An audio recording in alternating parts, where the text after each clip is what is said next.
Aquí estem ruixant amb aigua ozonitzada. L'ozó, que el podem trobar de forma natural quan hi ha una tempesta elèctrica, és un triòxid, o sigui, seria una molècula més que l'oxigen, que el que fa és interactuar per diferència de càrregues a les parets cel·lulars de qualsevol fong, bacteri, i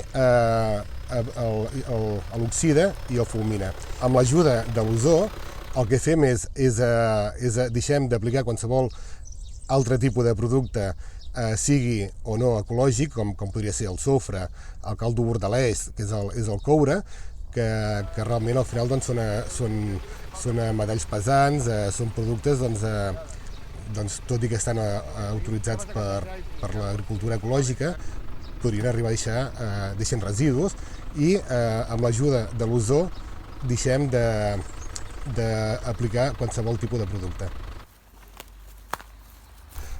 Treballem amb l'ozó, hem començat a treballar aquest any amb l'ozó, complementant amb la cua de cavall. La cua de cavall, que molts ja la coneixeu, és una herba medicinal que té un alt poder desinfectant.